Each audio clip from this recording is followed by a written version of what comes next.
Hello all, ಎಲ್ರಿಗೂ ಸ್ವಾಗತ ಸ್ವಾತಿ ಲಾ academy ಚಾನೆಲ್ಗೆ. ನಾನು ಸ್ವಾತಿ ಅಂಡ್ ಇವತ್ತು ನಾವು ಡಿಸ್ಕಸ್ ಮಾಡ್ತಿರೋದು ಜುಡಿಷಿಯರಿ ಎಕ್ಸಾಮ್ನ ಪ್ರಿಪರೇಷನ್ ಕಾಲೇಜಿಂದಾನೇ ಶುರು ಮಾಡಬಹುದಾ ಅಥವಾ ಸುಮಾರು ಜನ ಸ್ಟೂಡೆಂಟ್ಸ್ ಕೇಳುವಂತ ಒಂದು ಕಾಮನ್ ಪ್ರಶ್ನೆ. ಯಾವತ್ತಿಂದ ಶುರು ಮಾಡಬೇಕು ಎಕ್ಸಾಮ್ನ ಪ್ರಿಪರೇಷನ್, ಯಾವಾಗಿಂದ ಶುರು ಮಾಡಿದ್ರೆ ಸರಿಯಾಗಿರುತ್ತೆ ಅನ್ನೋಂಥದ್ದು. ಸೊ ಇದು ಎಲ್ಲರಿಗೂ ವೇರಿ ಆಗತ್ತೆ. ನಾವು ಈಗ ಡಿಸ್ಕಸ್ ಮಾಡ್ತಿರೋದು ಈ ವಿಡಿಯೋಲಿ ನೀವು ಕಾಲೇಜಿಂದ ಶುರು ಮಾಡಿದ್ರೆ ನಿಮ್ಗೆ ಆಗುವಂತ ಬೆನಿಫಿಟ್ಸ್ ಏನು ಅಥವಾ ನಿಮಗೆ ಆಗುವಂತ ಒಂದು ತೊಂದರೆಗಳೇನಾಗಿರಬಹುದು. ಹಾಗೆ ನಾನು ನಿಮಗೆ ನನ್ನ ಪರ್ಸನಲ್ ಒಪಿನಿಯನ್ ಕೂಡ ಸಹ ಕೊಡ್ತೀನಿ ದಟ್ ನೀವು ಯಾವತ್ತಿಂದ ಶುರು ಮಾಡೋದು ಸೂಕ್ತವಾಗಿರುತ್ತೆ ಅಥವಾ ನಿಮಗೆ ಬೆನಿಫಿಷಿಯಲ್ ಆಗಿರುತ್ತೆ. ಸೊ ಪ್ರೋಸ್ ಅಂಡ್ ಕಾನ್ಸ್ ಇದನ್ನೆಲ್ಲಾನು ಸಹ ಡಿಸ್ಕಸ್ ಮಾಡೋಣ ಈ ವಿಡಿಯೋಲಿ. ವಿಡಿಯೋ ಟಿಲ್ ದ ಎಂಡ್ ನೋಡಿ. ಅಂಡ್ ನಮ್ಮ ಚಾನೆಲ್ ಸ್ವಾತಿ ಲಾ ಅಕಾಡೆಮಿಯಿಂದ ನಿಮಗೆ ಜುಡಿಷಿಯರಿ ಹಾಗೆ ಎಲ್ಲ ಲಾ ರಿಲೇಟೆಡ್ ಎಕ್ಸಾಮ್ನ ಒಂದು ಪ್ರಿಪರೇಷನ್ಗೆ ಹೆಲ್ಪ್ ಆಗುವಂತ ನಿಮ್ಮ ಸಬ್ಜೆಕ್ಟ್ ನ ಒಂದು ನಾಲೆಜ್ ಆಗಿರಬಹುದು ಅಥವಾ ಈ ರೀತಿ ನಿಮ್ಮ ಕಾಮನ್ ಕ್ವೆಶನ್ಸ್ ನ ಅಡ್ರೆಸ್ ಮಾಡೋದು ಅಂಡ್ ಮೇಜರ್ಲಿ ಜುಡಿಷಿಯರಿ ಎಕ್ಸಾಮ್ ನ ಒಂದು ಪ್ರಿಪರೇಷನ್ ಜರ್ನಿನ ಸ್ಮೂತ್ ಮಾಡೋದಕ್ಕೆ ಇರುವಂತ ವಿಡಿಯೋಸ್ ಎಲ್ಲಾನು ಸಹ ಇರುತ್ತೆ. ಸೊ ನಿಮಗೆ ವಿಡಿಯೋ ಬೆನಿಫಿಷರಿ ಅಂತ ಅನ್ಸಿದ್ರೆ ಚಾನೆಲ್ನ ಸಬ್ಸ್ಕ್ರೈಬ್ ಮಾಡ್ಕೊಳ್ಳಿ. ವಿಡಿಯೋ ನಿಮ್ಮ ಫ್ರೆಂಡ್ಸ್ ಹಾಗೂ ನಿಮ್ಮ ಫ್ಯಾಮಿಲಿ, ನಿಮ್ಮ ತಂದೆ ತಾಯಿಗೂ ಸಹ ಶೇರ್ ಮಾಡಿ. ಬಿಕಾಸ್ ಅವರ ಕನ್ಸಾಗಿರತ್ತೆ ನಿಮ್ಮನ್ನ ಒಂದು ಎತ್ತರದ ಸ್ಥಾನದಲ್ಲಿ ನೋಡ್ಬೇಕು, ಒಂದು ಸಕ್ಸಸ್ಫುಲ್ ಆಗಿರುವಂತ ಒಂದು ಇದ್ರಲ್ಲಿ ನೋಡ್ಬೇಕು ಅಂತ. ಸೊ ನಿಮ್ ತಂದೆ ತಾಯಿಗೂ ಸಹ ಈ ವಿಡಿಯೋನ ಶೇರ್ ಮಾಡಿ. ವಿಡಿಯೋ ಟಿಲ್ ದ ಎಂಡ್ ನೋಡಿ and let's start the video. And before starting 2026 exam ನ ನೋಟಿಫಿಕೇಶನ್ ಇನ್ನೂ ರಿಲೀಸ್ ಆಗಿಲ್ಲ, ರಿಲೀಸ್ಗೋಸ್ಕರ ಕಾಯ್ತಿದೀವಿ. ಹಾಗೆ ನಮ್ಮ ಈ ಒಂದು ಎಕ್ಸಾಮ್ ನ ಜರ್ನಿ ಅಂತ ಹೇಳುವಾಗ, ಸಿನ್ಸ್ ಇದೊಂದು ಕಾಂಪಿಟೇಟಿವ್ ಎಕ್ಸಾಮ್, ನಮ್ಮ ಕಾಲೇಜ್ ತರ ರೆಗ್ಯುಲರ್ ಎಕ್ಸಾಮ್ ಅಲ್ಲ.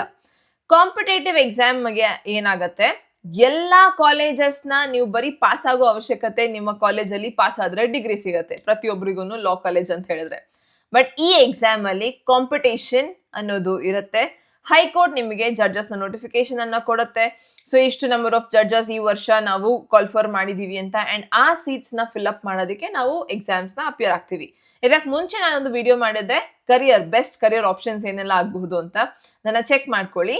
ಅಂಡ್ ಹಾಗೇನೆ ನಿಮ್ಮ ಆಪ್ಷನ್ ಜುಡಿಷಿಯರಿ ಜಡ್ಜ್ ಆಗ್ಬೇಕು ಅನ್ನೋದು ನನ್ನ ಕನಸು ಅನ್ನೋದಾಗಿದ್ರೆ ಈ ವಿಡಿಯೋ ನೋಡಿ. ಓಕೆ, ಸೊ ಈಗ ಜುಡಿಷಿಯರಿ ಅಂತ ನೀವು ಫಿಕ್ಸ್ ಆಗಿದ್ದೀರಿ ಅಂತ ಹೇಳುವಾಗ, before starting video my personal opinion is ನಿಮ್ಮ ಪ್ರಿಪರೇಷನ್ ಕಾಲೇಜಿಂದಾನೇ ಶುರು ಮಾಡಿ. ಬಿಕಾಸ್ ಕಾಲೇಜಿಂದಾನೇ ನೀವು ಪ್ರಿಪರೇಷನ್ ಶುರು ಮಾಡೋದು ಏನಕ್ಕೆ ಅಂತಂದ್ರೆ, ಸಿಲೆಬಸ್ ಆಗಲಿ ಪ್ರತಿಯೊಂದು ಸೇಮ್, ಇದೊಂದು ಅಲೈನ್ಮೆಂಟ್ ಅಲ್ಲಿ ಇರ್ತೀರಿ. ಅಂಡ್ ಆಲ್ರೆಡಿ ಹೇಳಿದಾಗ ಇದು ಕಾಂಪಿಟೇಟಿವ್ ಎಕ್ಸಾಮ್, ಬರೀ ಪಾಸ್ ಆಗಿ ನಿಮ್ಗೆ ಡಿಗ್ರಿ ಸಿಗೋಂತ ಎಕ್ಸಾಮ್ ಅಲ್ಲ. ಇಲ್ಲಿ ನಿಮಗೊಂದು ಕೆಲಸ ಅಂತ ಸಿಗತ್ತೆ, ಒಂದು ಗವರ್ಮೆಂಟ್ ಪೊಸಿಷನ್, ಒಂದು ರೆಸ್ಪೆಕ್ಟಬಲ್ ಪೊಸಿಷನ್ ಅಲ್ಲಿ ಇರ್ತೀರಿ. ಸೊ ಅದಕ್ಕೆ ನೀವು ಮುಂಚೆಯಿಂದನೇ ತಯಾರಿ ಮಾಡ್ಕೊಳ್ಬೇಕಾಗತ್ತೆ. ಕಾಲೇಜ್ ರೀತಿ ಓವರ್ ನೈಟ್ ಸ್ಟಡಿಯಿಂದ ನಾವು ಪಾಸ್ ಆಗೋದು ಕಷ್ಟ ಆಗತ್ತೆ. ಇಲ್ಲಿ ಅಟ್ಲೀಸ್ಟ್ ಎಕ್ಸಾಮ್ ನ ಒಂದು ವರ್ಷ ಮುಂಚೆಯಿಂದನೇ ಜನ ಪ್ರಿಪರೇಷನ್ ಮಾಡಿರ್ತಾರೆ, ಸ್ಟೂಡೆಂಟ್ಸ್ ಪ್ರಿಪರೇಷನ್ ಮಾಡಿರ್ತಾರೆ. ಅಂಡ್ ಒಂದೇ ಅಟೆಂಪ್ಟ್ ಅಲ್ಲೇನೆ ಕ್ಲಿಯರ್ ಆಗತ್ತೆ ಅಂತ ಹೇಳಕ್ ಆಗೋದಿಲ್ಲ. ಸೊ ಹಾಗಿದ್ದಾಗ ನಿಮ್ಮ ಪ್ರಿಪರೇಷನ್ ಬೆಸ್ಟ್ ಆಗಿರ್ಬೇಕು. ಸೊ ಅದಕ್ಕೆ ಬೇಕಾಗಿರುವಂತ ಕ್ವಾಲಿಟೀಸ್ ಅಂಡ್ ಎಲ್ಲಾನು ಸಹ ಡಿಸ್ಕಸ್ ಮಾಡೋಣ. ಸೊ ಈಗ ಹಾಗೆ ನಮ್ಮ ಸ್ವಾತಿ ಲಾ ಅಕಾಡೆಮಿ ಜುಡಿಷಿಯರಿ ಕ್ಲಾಸಸ್ ನ ಹೊಸ ಬ್ಯಾಚ್ ಕೂಡ ಸಹ ಸ್ಟಾರ್ಟ್ ಆಗಿದೆ ಫಾರ್ ಪ್ರಿಲಿಮ್ಸ್ 2026 ಎಕ್ಸಾಮ್ಗೆ ಇಂಟ್ರೆಸ್ಟೆಡ್ ಇರುವಂತ ಸ್ಟೂಡೆಂಟ್ಸ್ ನೀವು ನಿಮ್ಮ ಎನ್ರೋಲ್ಮೆಂಟ್ ಅನ್ನ ಮಾಡ್ಕೊಳ್ಬಹುದು. ಕಾಂಪ್ರಿಹೆನ್ಸಿವ್ ಬ್ಯಾಚ್ಗೆ ಪ್ರಿಲಿಮ್ಸ್ ಅಂಡ್ ಮೇನ್ಸ್ ಸೆಪರೇಟ್ ಆಗಿ, ಅಥವಾ ಪ್ರಿಲಿಮ್ಸ್ಗೆ ಸೆಪರೇಟ್ ಆಗಿ ಅಂಡ್ ಮೇನ್ಸ್ಗೆ ಒಟ್ಟಿಗೆ ಬೇಕಿದ್ರು ಸಹ ತಗೊಳ್ಬಹುದು. ನೀವು ಇಂಟ್ರೆಸ್ಟೆಡ್ ಇರುವಂತ ಸ್ಟೂಡೆಂಟ್ಸ್ ಸ್ವಾತಿ ಲಾ ಅಕಾಡೆಮಿ ವೆಬ್ಸೈಟ್ ಅನ್ನ ವಿಸಿಟ್ ಮಾಡಿ, ಇಲ್ಲ ಅಪ್ಲಿಕೇಶನ್ ಇದೆ ಪ್ಲೇಸ್ಟೋರ್ ಅಲ್ಲಿ ಡೌನ್ಲೋಡ್ ಮಾಡಿ ನೀವು ನಿಮ್ಮ ಕೋರ್ಸಸ್ ಅನ್ನ ತಗೊಳ್ಬಹುದು.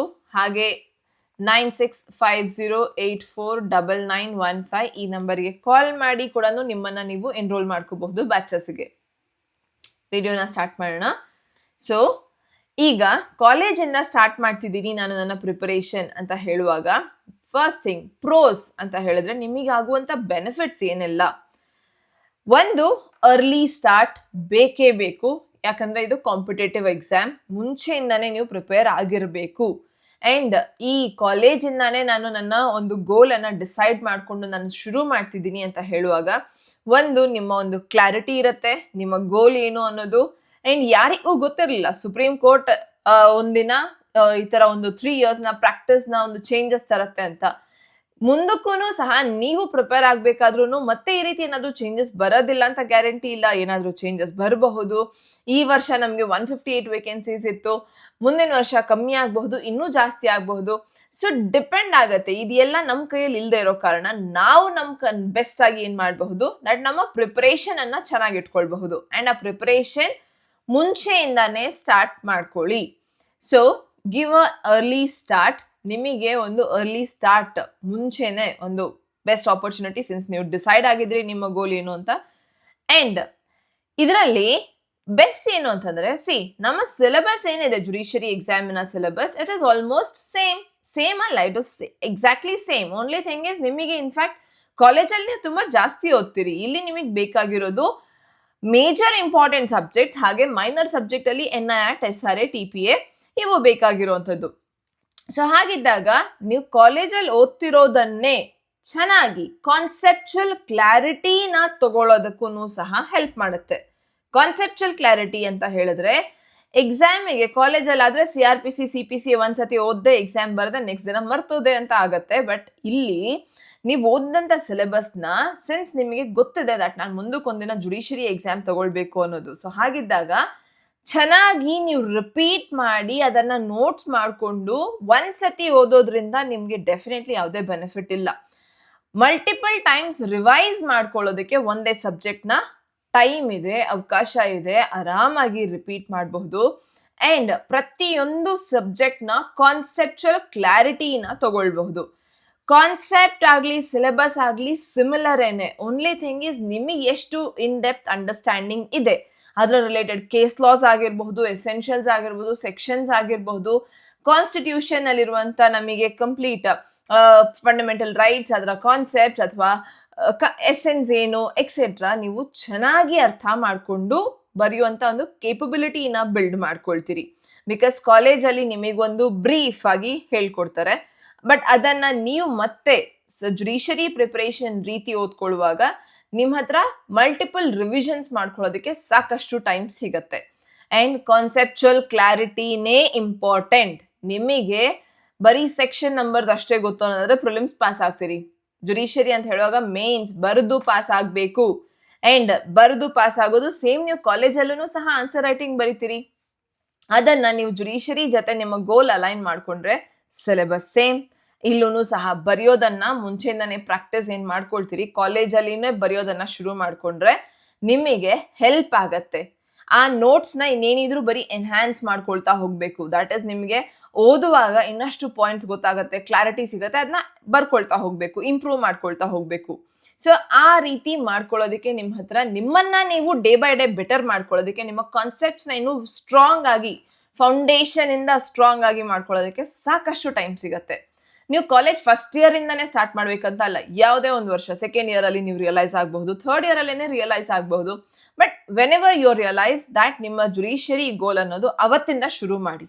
ದ್ಯಾಟ್ ಈಸ್ ಮೈ 100% ನನ್ನ ಪರ್ಸನಲ್ ಒಪಿನಿಯನ್. ನಿಮಗೆ ಯಾವತ್ತು ಅನ್ಸತ್ತೆ ನೀವು ಜಡ್ಜ್ ಆಗಬೇಕು, ಅವತ್ತಿಂದಾನೇ ಶುರು ಮಾಡಿ ನಿಮ್ಮ preparation. Because consistency, patience, hard work ಬೇಕು. ಇದು ಕಾಂಪಿಟೇಟಿವ್ ಎಕ್ಸಾಮ್. ಅಂಡ್ ಇಲ್ಲಿ ನಿಮ್ಮ ಕಾಲೇಜ್ ಅಷ್ಟೇ ಅಲ್ಲ, ಕಂಪ್ಲೀಟ್ ಎಲ್ಲರೂ ಎಕ್ಸಾಮ್ನ ಅಟೆಂಡ್ ಮಾಡ್ಬೋದು. ಇನ್ಫ್ಯಾಕ್ಟ್ ಆಲ್ ಇಂಡಿಯಾ ಅಟೆಂಡ್ ಮಾಡಬಹುದು. ಸೊ ಹಾಗಿದ್ದಾಗ ಕರ್ನಾಟಕ ಅಂತಂದ್ರೆ ಬರೀ ಕರ್ನಾಟಕದವರೇ ಇರ್ತಾರೆ ಅಂತೇನಿಲ್ಲ. ಸೊ ನಿಮ್ಮನ್ನ ನೀವು ಬೆಸ್ಟ್ ಆಗಿ ಮಾಡ್ಕೊಳ್ಳಿ. Time management skill is developed.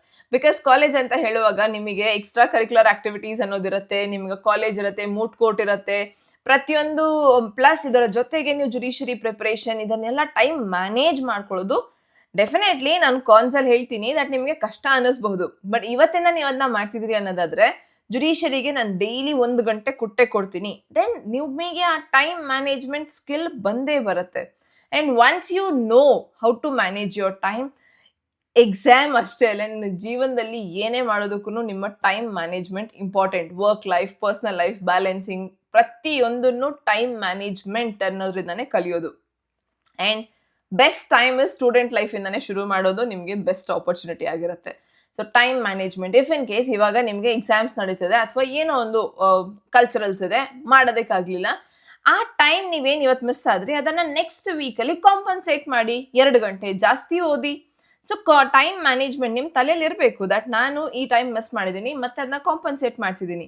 So ಈ ರೀತಿ ನೀವು ಟೈಮ್ ಮ್ಯಾನೇಜ್ಮೆಂಟ್ ಸ್ಕಿಲ್ ಅನ್ನ ಕಲಿತೀರಿ.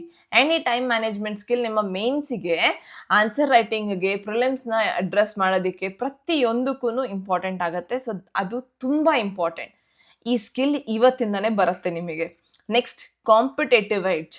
ಸೊ ನೀವು sense conceptual clarity, concepts strong ಆಗಿದೆ ನಿಮ್ದು ಅಂತ ಹೇಳುವಾಗ ಬೇರೆಯವರಿಗಿಂತ ನೀವು ಬೆಸ್ಟ್ ಆಗಿರ್ತೀರಿ. ಕಾಲೇಜಲ್ಲೂ ಸಹ ನೀವು ಟಾಪರ್ ಆಗಿರ್ತೀರಿ, ಬಿಕಾಸ್ ನಿಮಗೆ ಈಗ್ಲಿಂದಾನೇ ನೀವು ಒಂದು ಜುಡಿಷರಿ ಲೆವೆಲ್ನ ಕೋಚಿಂಗ್ ಅನ್ನ ತಗೊಳ್ತಿದ್ದೀರಿ. And trust me, students already ಕಾಲೇಜಲ್ಲಿ ಇರುವಂಥವ್ರು ಸ್ಟಾರ್ಟ್ ಮಾಡಿದ್ದಾರೆ ಓದೋದಕ್ಕೆ. ಸೊ ನಮಗೆ ಗೊತ್ತಿಲ್ಲ ಅನ್ನೋದಾದ್ರೆ ನಾವು ತಿಳ್ಕೊಬೇಕಾಗತ್ತೆ ಅಂಡ್ ನಾವು ಓದೋದನ್ನ ಶುರು ಮಾಡ್ಕೋಬೇಕು. ಬಟ್ ಸ್ಟೂಡೆಂಟ್ಸ್ ಆಲ್ರೆಡಿ ಕಾಲೇಜಲ್ಲಿ ಇರುವಂಥವ್ರು ಕ್ಲಾಸಸ್ಗೆ ಅಡ್ಮಿಷನ್ ತಗೊಳ್ತಾರೆ, ಓದ್ತಿದ್ದಾರೆ.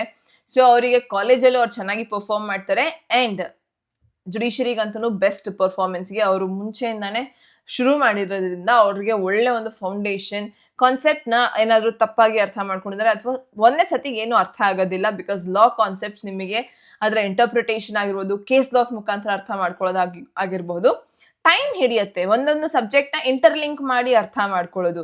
ಆ್ಯಂಡ್ ಇದೆಲ್ಲ ಮಾಡ್ಕೊಳ್ಳೋದಕ್ಕೆ ನಿಮಗೆ ಸಾಕಷ್ಟು ಟೈಮ್ ಸಿಗುತ್ತೆ. ಸಬ್ಜೆಕ್ಟ್ಸ್ನ ಅರ್ಥ ಮಾಡ್ಕೊಳ್ಳೋದಕ್ಕೆ ನಿಮಗೆ ಚೆನ್ನಾಗಿ ಒಂದು ಪ್ರಾಪರ್ ಟೈಮ್ ಅನ್ನೋದು ಸಿಗತ್ತೆ. ಸೊ ಕಾಂಪಿಟೇಟಿವ್ ಎಡ್ಜ್ ಅಂತ ಹೇಳುವಾಗ ಡೆಫಿನೆಟ್ಲಿ ನೀವು ಬೇರೆಯವರಿಗಿಂತನೂ ಸಹ ಬೆಸ್ಟ್ ಆಗಿರ್ತೀರಿ.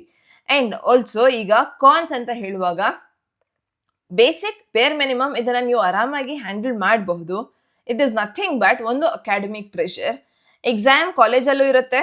ಓನ್ಲಿ ಥಿಂಗ್ ಇಸ್ ನೀವು ಆ ಎಕ್ಸಾಮ್ಸ್ನ ಸೀರಿಯಸ್ ಆಗಿ ತಗೊಂಡು ನಾನು ಜುಡಿಷರಿಗೇನೆ ಪ್ರಿಪೇರ್ ಆಗ್ತಿದ್ದೀನಿ ಅನ್ನೋದು ರೀತಿನೇ ನೀವು ಪ್ರಿಪೇರ್ ಆಗ್ತಿದ್ರಿ ಅಂತಂದರೆ ಈ ಅಕಾಡೆಮಿಕ್ ಪ್ರೆಷರ್ ಏನಿದೆ, ದಟ್ ಕಾಲೇಜ್ ಎಕ್ಸಾಮ್ ಆಗಿರಬಹುದು, ನಿಮ್ಮ ಮೂಟ್ ಕೋರ್ಟ್ಸ್ ಆಗಿರಬಹುದು, ಕೆಲವೊಂದು ನಿಮಗೆ ಅಸೈನ್ಮೆಂಟ್ಸ್ ಆಗಿರಬಹುದು ಎಕ್ಸೆಟ್ರಾ, ಇವುಗಳನ್ನ ಸಬ್ಮಿಟ್ ಮಾಡೋದು, ಅವುಗಳಿಗೆ ಜಾಸ್ತಿ ಟೈಮ್ ಕೊಡಬೇಕಾಗಿರುತ್ತೆ. ಆ ಟೈಮ್ ಮ್ಯಾನೇಜ್ಮೆಂಟ್ ಏನಿದೆ, ಇವತ್ತು ನಾನು ಓದೋದಕ್ಕಾಗಲಿಲ್ಲ, ಫೈನ್, ನೆಕ್ಸ್ಟ್ ಸಂಡೇ ಈಗ ನಾನು ಎಕ್ಸಾಮ್ಗೆ ಕೊಡ್ತೀನಿ, ಈಗ ನಾನು ಈ ಒಂದು ಸ್ಪೆಸಿಫಿಕ್ ಟಾಸ್ಕ್ಗೆ ಅಸೈನ್ಮೆಂಟ್ಸ್ಗೆ ಅಂತ ಕೊಡ್ತೀನಿ ಆ್ಯಂಡ್ ಇದನ್ನು ನಾನು ಕಾಂಪನ್ಸೇಟ್ ಮಾಡ್ತೀನಿ ಅಂತ ಟೈಮ್ ಮ್ಯಾನೇಜ್ ಮಾಡ್ಕೊಳ್ಳಿ, ಆಗತ್ತೆ.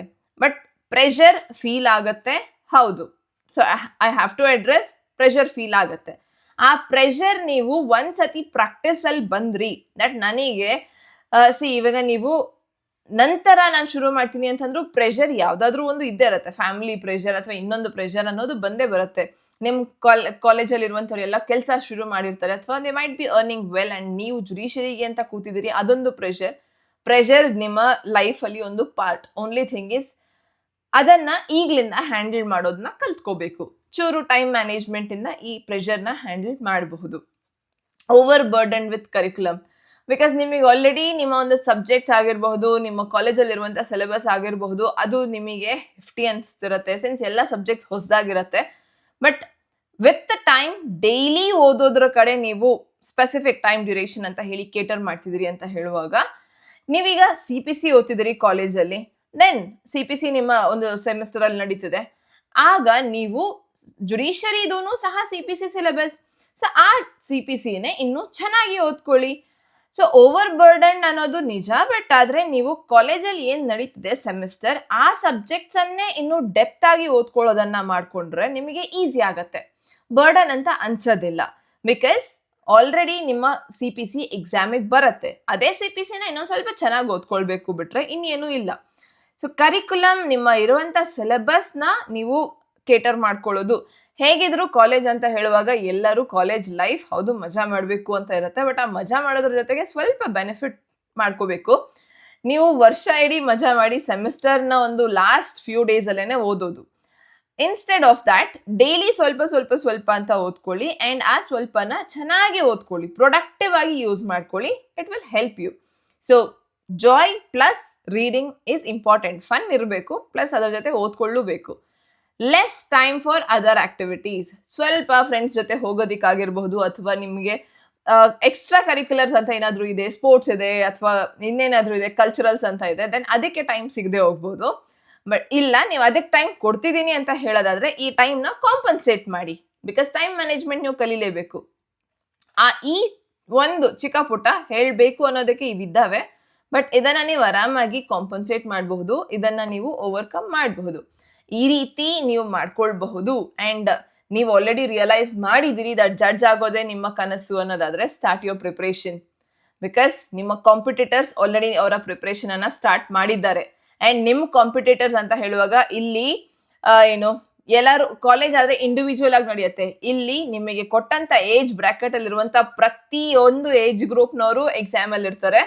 ಸೊ ನಮ್ಮ ಕ್ಲಾಸ್ ಅವರು, ನಮ್ಮ ಕಾಲೇಜ್ ಅವರು ಅಂತ ಅಲ್ಲ, ಈ ಎಲ್ಲ ಏಜ್ ಗ್ರೂಪ್ನ ಬ್ರಾಕೆಟಲ್ಲಿ ಇರುವಂಥವ್ರು, ನಿಮ್ಮ ಜೊತೆಗೆ ಸೆಕೆಂಡ್ ಟೈಮ್ ಕೊಡ್ತಿರೋಂಥವ್ರು, ಥರ್ಡ್ ಅಟೆಂಪ್ಟ್ ಕೊಡ್ತಿರೋಂಥವ್ರು, ಫೋರ್ತ್ ಅಟೆಂಪ್ಟ್ ಕೊಡ್ತಿರೋಂಥವ್ರು, ಸುಮಾರು ವರ್ಷ ಪ್ರಾಕ್ಟೀಸ್ ಮಾಡಿ ಕೊಡ್ತಿರೋಂಥವ್ರು ಎಲ್ಲರೂ ಇರ್ತಾರೆ. You have to beat them all and you have to be the best and ನೀವು ಜಡ್ಜ್ ಆಗಬೇಕು ಅನ್ನೋದಾದರೆ ಡೆಫಿನೆಟ್ಲಿ ಆಗುತ್ತೆ. ಬಟ್ ಸ್ವಲ್ಪ ಡಿಸಿಪ್ಲಿನಿಂದ ನಿಮ್ಮನ್ನು ನೀವು ಪ್ರಿಪ್ರೇಷನಲ್ಲಿ ಕರೆಕ್ಟ್ ಆದಂಥ ಒಂದು ಟ್ರ್ಯಾಕಲ್ಲಿ ತೊಗೊಂಡು ಹೋದರೆ ಡೆಫಿನೆಟ್ಲಿ ನೀವು ಎಕ್ಸಾಮ್ನ ಆರಾಮಾಗಿ ಫಸ್ಟ್ ಅಟೆಂಪ್ಟಲ್ಲೇ ಕ್ಲಿಯರ್ ಮಾಡ್ಬೋದು ಆ್ಯಂಡ್ ಜಡ್ಜ್ ಆಗಬಹುದು. ಸೊ ಕಾಲೇಜಿಂದ ಸ್ಟಾರ್ಟ್ ಮಾಡಬಹುದಾ? ಡೆಫಿನೆಟ್ಲಿ ಎಸ್, ಆಲ್ರೆಡಿ ಸ್ಟಾರ್ಟ್ ಮಾಡಿದ್ದಾರೆ. ನೀವು ಸ್ಟಾರ್ಟ್ ಮಾಡಿ ನಿಮ್ಮ ಪ್ರಿಪ್ರೇಷನನ್ನು. ಆ್ಯಂಡ್ ಇದಿಷ್ಟು ಹೇಳ್ತಾ ಅಗೇನ್ ಸ್ವಾತಿ ಲಾ ಅಕಾಡೆಮಿ ಕಡೆಯಿಂದ ಬ್ಯಾಚಸ್ ನಡೀತಿದೆ. ಸೊ ನಮ್ಮ 2026ನ ನೋಟಿಫಿಕೇಶನ್ಗೆ ಬ್ಯಾಚ್ ಆಲ್ರೆಡಿ ಸ್ಟಾರ್ಟ್ ಆಗಿದೆ ಸಿನ್ಸ್ ವೀಕ್. ಸೊ ಹಾಗಾಗಿ ನೀವು ನಿಮ್ಮ ಅಡ್ಮಿಷನ್ಸನ್ನು ತಗೊಳ್ಳಿ ಅಂತ ಹೇಳ್ತಾ, ಪ್ರೈಸಸ್ ನಿಮಗೆ ನಾಮಿನಲ್ ಪ್ರೈಸಸ್ ಅಲ್ಲಿರುತ್ತೆ ಆ್ಯಂಡ್ ಈ ಪ್ರೈಸಲ್ಲಿ ನೀವು ಆರಾಮಾಗಿ ನಿಮ್ಮ ಒಂದು ಸ್ಟಡೀಸ್ನ ಕಂಪ್ಲೀಟ್ ಮಾಡ್ಕೋಬಹುದು. ಇನ್ಫ್ಯಾಕ್ಟ್ ಈಗಲಿಂದ ಓದೋದು ನಿಮಗೆ ಕ್ಲಾಸಸ್ಸಿಂದ ಓದ್ಕೊಳ್ಳೋದು ನಿಮ್ಮ ಕಾಲೇಜ್ಗೂ ಸಹ ಹೆಲ್ಪ್ ಮಾಡುತ್ತೆ. So this is it for ಈ ಒಂದು ವಿಡಿಯೋಗೆ. ಆ್ಯಂಡ್ ನಿಮಗೆ ಇದೇ ರೀತಿ ಇನ್ನೇನಾದರೂ ಬೇಸಿಕ್ ಡೌಟ್ಸ್ ಅಂತ ಇದೆ, ದೆನ್ ಕಮೆಂಟ್ ಮಾಡಿ, ನಾನು ನಿಮಗೆ ಅದನ್ನ ಅಡ್ರೆಸ್ ಮಾಡ್ತೀನಿ. Thank you very much.